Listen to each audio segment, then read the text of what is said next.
Bonjour à toutes et à tous, j'espère que vous allez bien. On se retrouve aujourd'hui dans une vidéo un peu différente, dans un décor que vous n'avez effectivement jamais vu, parce qu'on va pas parler de mes véhicules, mais on va parler d'un événement, le Grand Prix moto, qui s'est déroulé au Mans le week-end dernier, donc le week-end du 10, 11, 12, 13 mai. Alors oui, un week-end de 4 jours, ça fait beaucoup, mais il y avait des jours fériés, vous allez comprendre.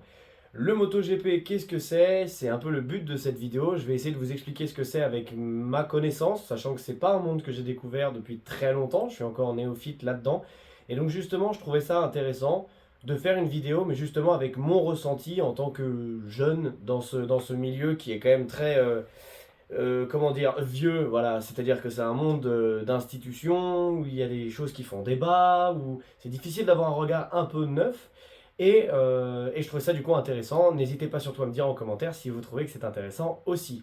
Je précise qu'on va parler ici du circuit du Mans et d'une course qui se déroule depuis les années 1970, c'est-à-dire que la première édition du Grand Prix qui s'est déroulée au Mans était en 1969. Voilà, et c'est-à-dire que les 24 heures moto, les 24 heures du Mans en moto, elles sont arrivées au Mans en 1978. C'est-à-dire que on va pas avoir le temps de parler de tout, on va pas avoir le temps de tout faire. Je vais vous expliquer globalement dans les grandes lignes qu'est-ce que c'est le GP, quelles sont les différentes catégories qui s'affrontent, euh, à quoi est-ce qu'on peut s'attendre quand on va passer un week-end au Mans pour le Grand Prix de moto, où est-ce qu'on en est actuellement dans le classement, et c'est là où ça va devenir super intéressant. C'est parti. Donc effectivement, on se retrouve pour parler aujourd'hui du Michelin Grand Prix de France, je crois que c'est le nom officiel. Globalement, qu'est-ce que c'est? Eh bien, ça va parler moto. Là-dessus, on est globalement d'accord. Il y a 5 catégories de motos qui vont s'affronter tout au long du week-end, à savoir qu'en soi, la partie course en elle-même est vraiment très courte. C'est un moment qui dure une demi-heure maximum. Avant, on a les essais libres, les qualifications pour savoir qui part à quel endroit sur la grille.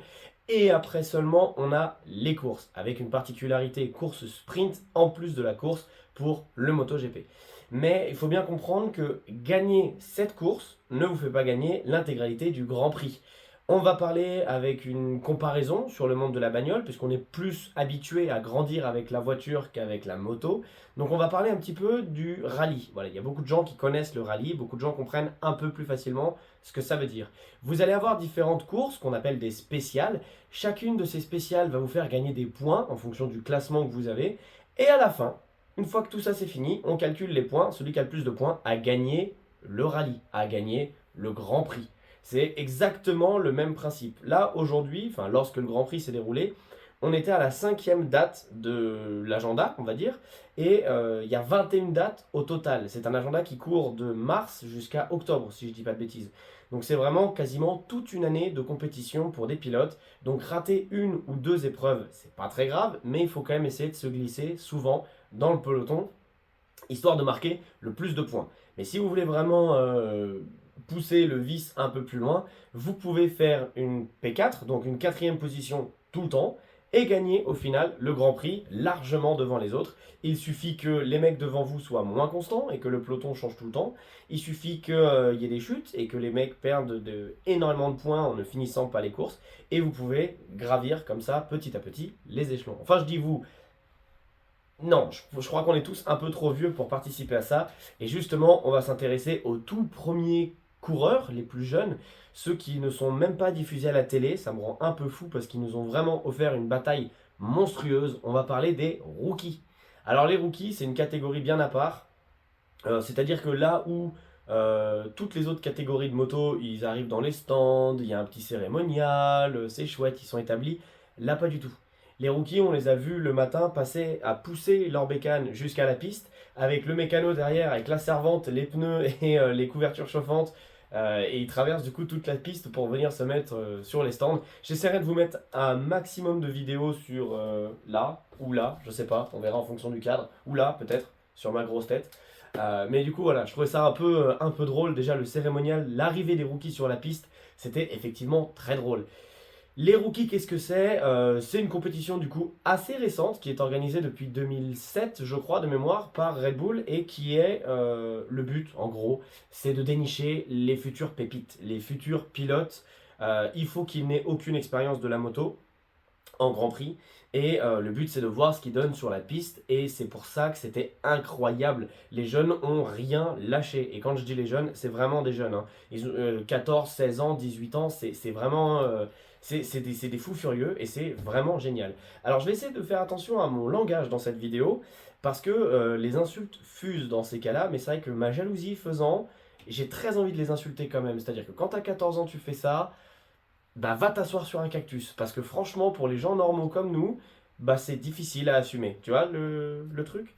Donc les rookies, effectivement, c'était incroyable. Malheureusement, ils ne sont pas diffusés à la télé, mais à voir en vrai, c'était super. Ils sont du coup assis sur des toutes petites bécanes avec des pneus qui sont larges comme ça. C'est hallucinant, mais ils prennent autant d'angles qu'en MotoGP. Ils sont du coup motorisés par un 250 cm3 d'environ 45 chevaux.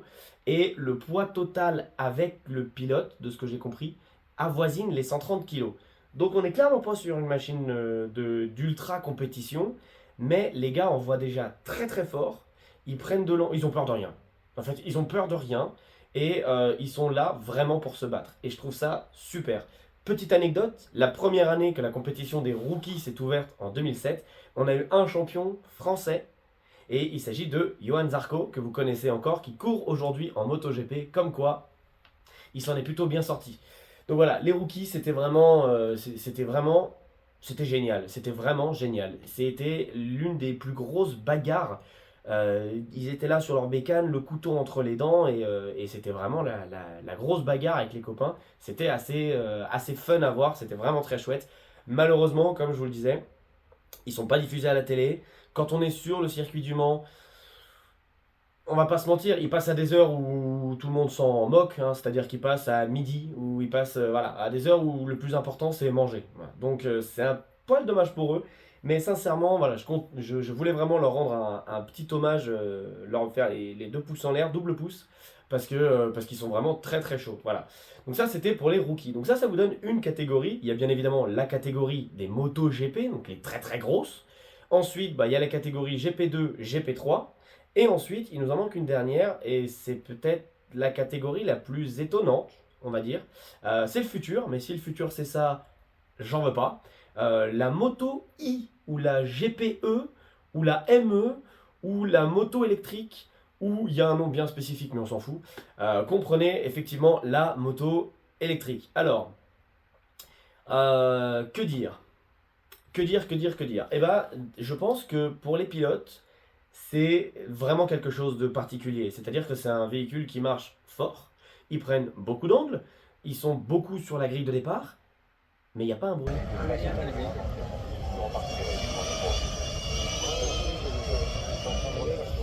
C'est un peu nul. Enfin, c'est un peu nul. Si c'est ça le futur, vraiment, j'en veux pas. Mais ça donne quelques anecdotes un peu rigolotes. Le saviez-vous? Ils sont limités à 8 tours. Voilà.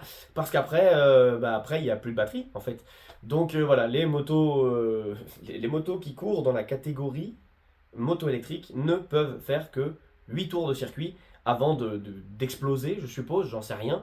Mais non, voilà, en gros, effectivement, ils ont quand même une toute petite capacité de course. Et d'un côté, tant mieux, parce que c'est pas très long. Donc même si c'est pas très amusant, ça dure pas très longtemps, mais bon, en tout cas, il faut quand même reconnaître que les pilotes là-dedans restent des pilotes. Et même si je parle avec un ton très sarcastique pour parler de certaines des disciplines que je vais évoquer tout au long de cette vidéo, sachez que je rêverais d'avoir le niveau du dernier, hein. Même le dernier des rookies, j'adorerais avoir son niveau. Je suis incapable de faire ce qu'il fait. Et derrière mon sarcasme, il y a aussi beaucoup de jalousie et beaucoup de frustration. Voilà, donc on va remettre tout ça dans le contexte. La moto GP, qu'est-ce que c'est? C'est du coup la moto E, pardon, la moto E. On va monter de catégorie en catégorie, les GP ce sera pour plus tard. La moto E, c'est une bécane d'à peu près 160 chevaux, d'à peu près 280 kg, donc là on est quand même sur une grosse bécane, avec une Vmax de 270 km/h. Alors, ça fait vite, et je pense que c'est encore plus troublant quand ça fait vite sans bruit. C'est prendre 270 avec un... Ouais, mon imitation est parfaite, merci beaucoup. Donc je pense voilà, que la moto c'est vraiment quelque chose de particulier. Je suis pas sûr à 100% des chiffres que j'ai trouvés parce que en fait c'est une discipline un peu bâtarde et j'ai l'impression que tout le monde s'en fout. Donc c'est un peu compliqué de trouver des chiffres officiels, mais de ce que j'ai pu trouver sur tous les sites que j'ai fait et quand on en a parlé là-bas sur place, on est à peu près dans cet ordre d'idée-là, 160 chevaux, 280 kg, entre 260 et 280 kg, et la VMAX à peu près 270. Voilà. C'est quand même des gros chiffres pour une des plus petites catégories, entre guillemets. C'est quand même vraiment pas mal. Et félicitations à, alors j'ai noté son nom, Nicolas Spinelli, voilà, N. Spinelli, qui a du coup gagné avec une avance. Il n'y avait pas vraiment de bagarre en fait. Il a gagné, il s'est mis très vite en pole position, en numéro 1. Et après, il a juste gardé son avance. Il a terminé avec plus d'une seconde d'avance sur le deuxième, ce qui, dans une discipline comme celle-ci, c'est assez rare quand même. Hein. De mettre une seconde, c'est vraiment, il lui a mis une grosse claquette. Et donc voilà, félicitations à lui, bravo. Et ben, je suis vraiment désolé pour toi, mon grand, parce que l'organisation du GP ne t'a pas respecté. Et c'est un truc, je voulais pousser un petit coup de gueule, parce que ça m'a vraiment offusqué quand on était dans les gradins. Il y a eu la remise de prix, forcément, il a gagné. Donc on lui a donné la coupe, le champomis et tout ce qui va bien. Sauf que pendant ce temps-là, les MotoGP, donc les très grosses, faisaient pour la 20e fois de la matinée des essais, montée en température, mise de gaz, etc., etc. Et c'est extrêmement bruyant. Et le problème, c'est que lorsqu'ils lui ont remis son trophée, il y a eu l'hymne national qui est passé, et pendant l'hymne, on entendait des rupteurs. Et on entendait des MotoGP faire... J'ai trouvé ça un peu dégueulasse. Voilà, j'ai trouvé ça un peu pas cool, donc je tenais à rendre hommage et un gros big up à Spinelli qui du coup n'a même pas été entendu quand il était sur le podium, ce qui est vraiment triste. Voilà, la moto E, c'est triste. Je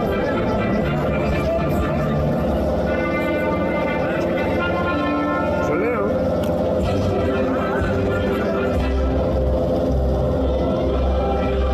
On va parler de la GP3 maintenant, ou de la Moto 3. Les gars sont des fous furieux. Ils n'ont peur de rien, et c'est vrai que c'est assez chouette. Plus les catégories augmentent, plus on les sent vraiment dans la bagarre. Et bah c'est pas totalement vrai en fait. En GP2, on n'a pas senti la bagarre, on n'a pas senti l'impact. Et en discutant un petit peu, en se renseignant, la GP2 c'est l'une des catégories, on va dire, les plus décriées, les plus détestées. Peut-être à juste titre, et on en parlera juste après quand on fera du coup écho à la GP2. Mais en tout cas, la GP3 c'était vraiment incroyable. Et d'abord, félicitons le champion David Alonso. Bravo mon grand, hein. Pour votre information personnelle, il est né en 2006. Il est né en 2006. Faut que je reste poli. À ce moment-là de la vidéo, c'est vraiment difficile de ne pas l'insulter. Hein. Il a à peine 18 ans. Il est né en avril. Il est né en avril. Avril 2006. Il vient à peine de fêter ses 18 balais et il court en Moto 3. Et il a gagné au Mans. C'est incroyable. Bravo. Non, en vrai, bravo à lui. C'est incroyable. Mais du coup, à ce moment-là, c'est vraiment difficile pour moi de pas lâcher une insulte ou deux. Hein. Mais là, c'est vraiment juste la jalousie qui est bloquée ici, là, comme ça. Et j'ai vraiment envie de... Bref. La GP3, du coup, c'est une course qui dure bien plus longtemps que la moto électrique. On n'est pas sur 8 tours, on est déjà sur 20 tours. Mais ça va tellement vite. Déjà la GP3, ça va tellement vite, c'est abusé. Ils sont du coup sur des bécanes monocylindres de 250 cm3 pour à peu près 60 chevaux et à peu près 80 kg. C'est dingue. C'est dingue. Alors, tous les chiffres que je vous donne sont les chiffres que j'ai réussi à trouver sur les sites officiels de l'organisation du GP. Donc si jamais vous faites partie des directeurs de course hein, et que vous me dites que les chiffres ne sont pas bons, eh ben, n'hésitez pas à me le dire en commentaire. En vrai, ça m'intéresse beaucoup, j'adore ce genre de chiffres. Mais voilà, donc la Moto 3, c'était une grosse bagarre et je vous mets tout de suite l'extrait du démarrage.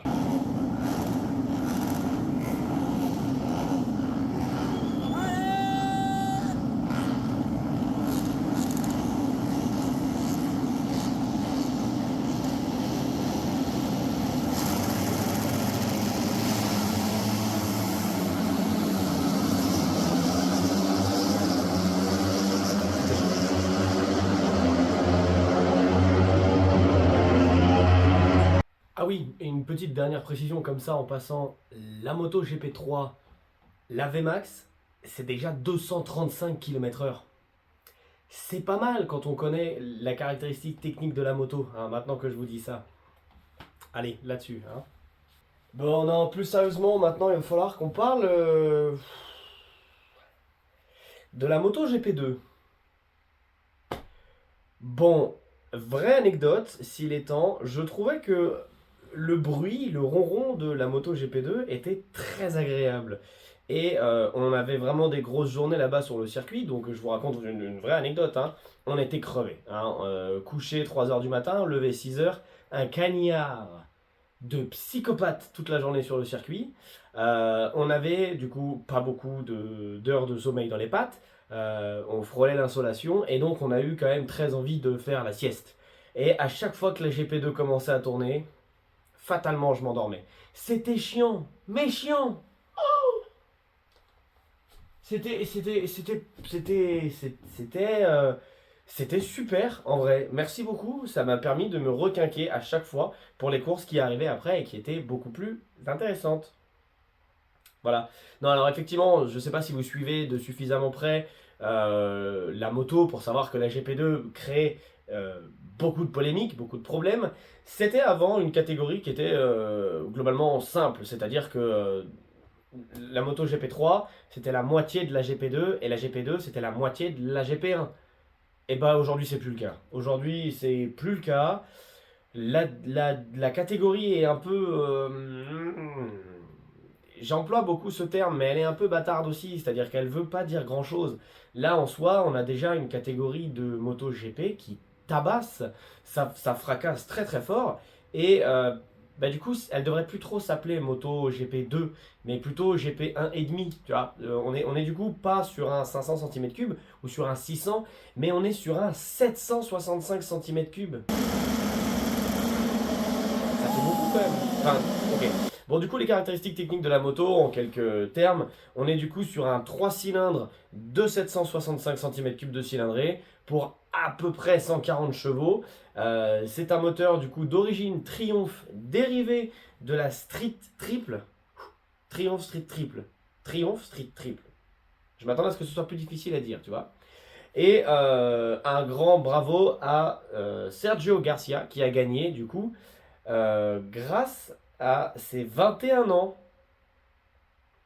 Ça n'a aucun rapport. Il n'a pas gagné parce qu'il est jeune, mais voilà, je trouve que donner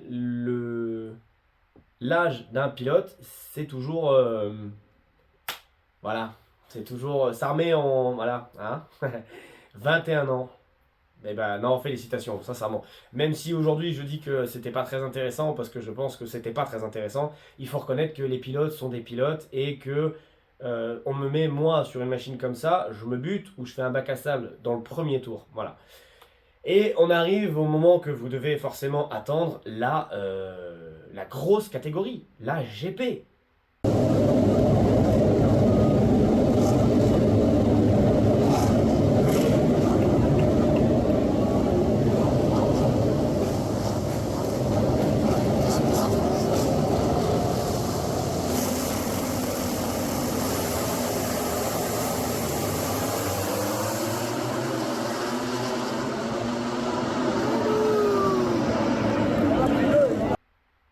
Voilà.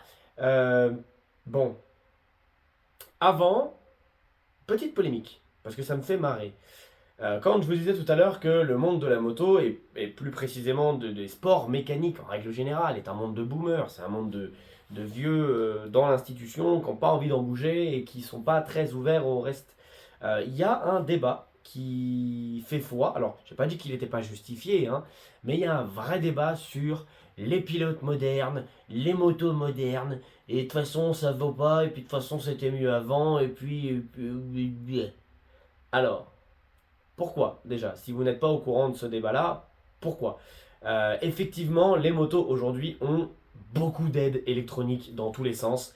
Euh, Ils ont un launch control, enfin, typiquement. Un launch control, c'est que lorsque vous allez chercher à démarrer en course, ça va mettre le moteur dans la plage de régime optimale, on va dire, et ça va surtout éviter que la moto parte n'importe comment, quoi. Même si ça peut arriver.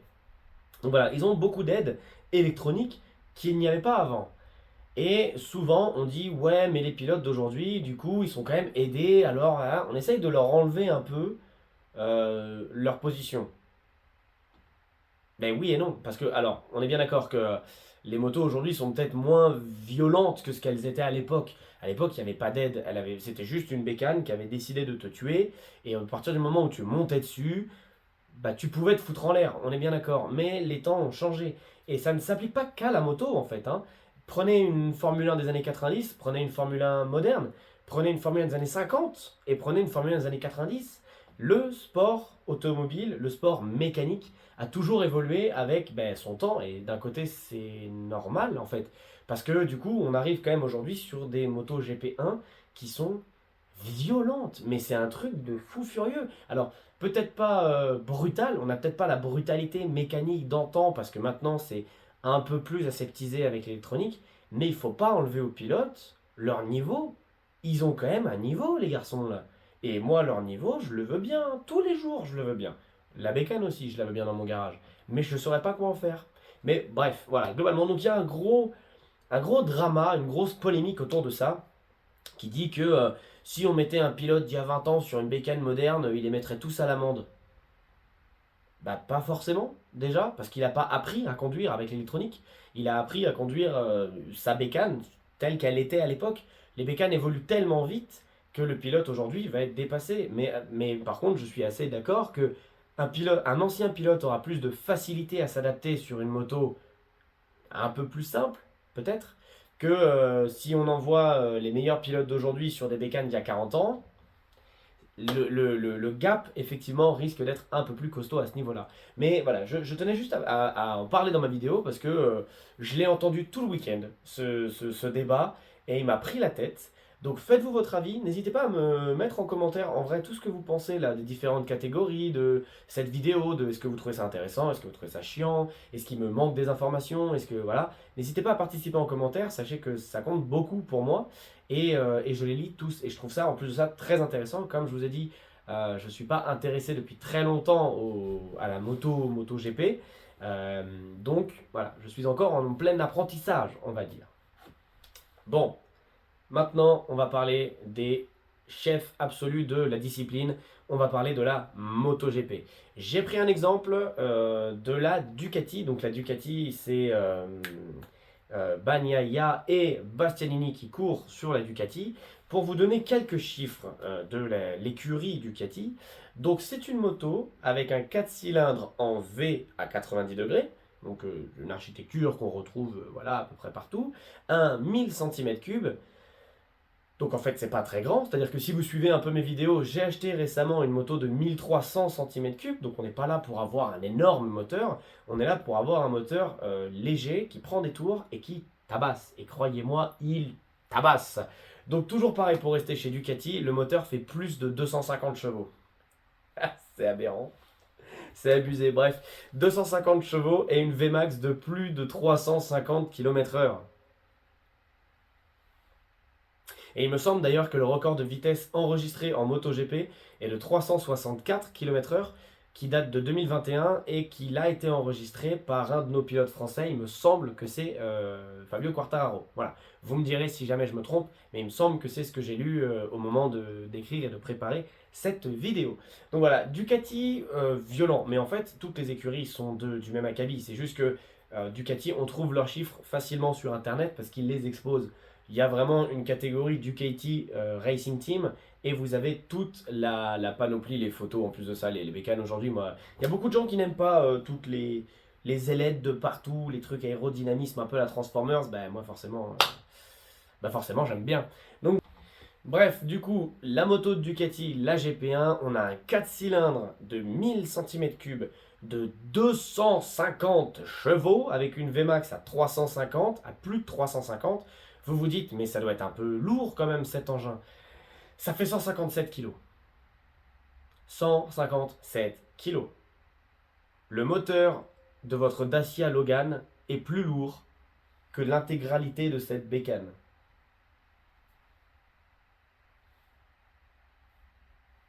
C'est incroyable. La compétition, c'est incroyable. Et effectivement, toute la matinée et tout, pour les passionnés de mécanique, c'était génial. On était du coup plantés dans les stands et on les voyait en face sortir des box, préparer les motos, les démarrer, les faire chauffer. C'était juste vraiment très très cool. Mais c'était rien à côté de ce que nous ont offert les trois pilotes lors de cette course qui était incroyable. 27 tours de piste, 6 chutes, je crois, 6 ou 7 chutes. Ça a commencé en tour numéro 2 avec Acosta qui s'est vautré tout seul. Alors, il a tenté un truc. Il a tenté, hein. L'image est vraiment très belle, hein. Fallait oser. Bon, ça n'a pas marché. Et il s'est vautré. Mais si ça passait, chapeau, respect l'artiste. Et Acosta, c'est un pilote à surveiller. Il est jeune, il en veut. Et il a peur de rien, ce mec.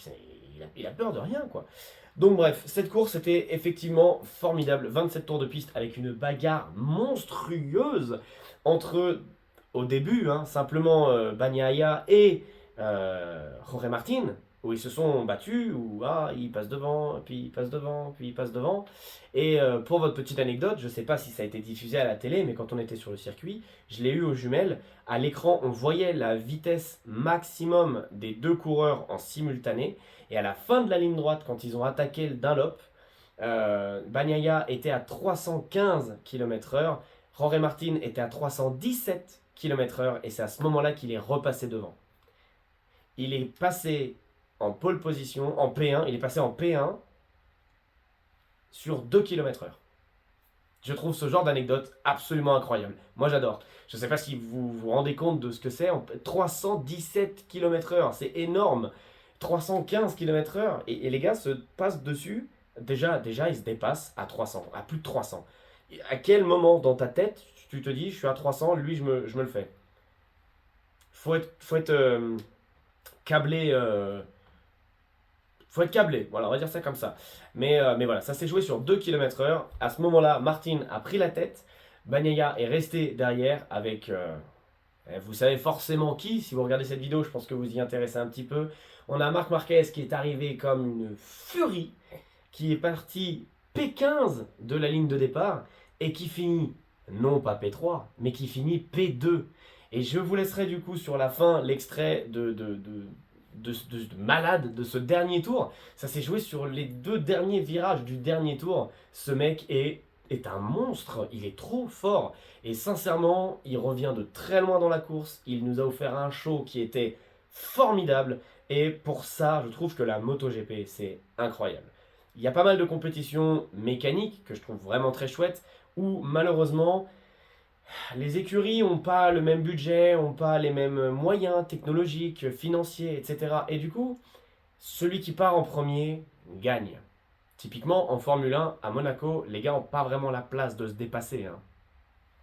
Donc, à moins que le premier se crache, celui qui part P1 a quand même de grandes chances de finir P1. Là, c'était incroyable. Martin a foiré son départ, Bagnaia est passé devant. Ils se sont battus pendant les 13 ou 14 premiers tours, je sais plus. Puis sur 2 km/h, il reprend la tête et sur l'avant-dernier virage, Marquez lui avait mis une pression de fou furieux à Bagnaia pendant les derniers tours. Il lui a mis une pression de fou furieux. Il s'est mis un peu en retrait. Il l'a laissé respirer. Et au moment où Bagnaia s'y attendait pas, l'autre il a ouvert grand gaz et il est passé dans un virage où il s'est dit de toute façon, si je passe pas, je vais dans le bac à gravier, je m'en fous. Ce mec est un taré. Mais c'était magnifique. Merci à lui, merci à tous les pilotes, merci à l'organisation, c'était génial. C'était vraiment un putain de week-end de course, c'était fantastique. Bravo aux écuries du coup, Pramac, Gresini et Ducati pour les 3 pilotes P1, P2, P3. Bravo à Jorge Martin, à Marc Marquez et bien évidemment à Bagnaia qui nous ont offert un show monstrueux. Et pour votre anecdote, Jorge Martin est né en 98. Aïe, c'est énervant quand même, hein, ça agace, hein. Ouais, ça agace. Bon, merci à vous d'avoir suivi cette vidéo qui est, je suppose, un peu plus longue que la normale. Et désolé, si ce format de vidéo vous plaît, n'hésitez pas à me le dire en commentaire. N'hésitez pas à vous abonner, n'hésitez pas à mettre un like, à partager la vidéo. La chaîne débute, je me lance et ça me soutiendrait énormément. Sachez que voilà, la visibilité, ça compte beaucoup. Et ça m'encourage surtout à continuer à vous faire des vidéos. Sur ce, je vous fais le double pouce, le salut du motard, et non, c'était incroyable. Merci beaucoup, et à très bientôt dans une prochaine vidéo. Ciao tout le monde.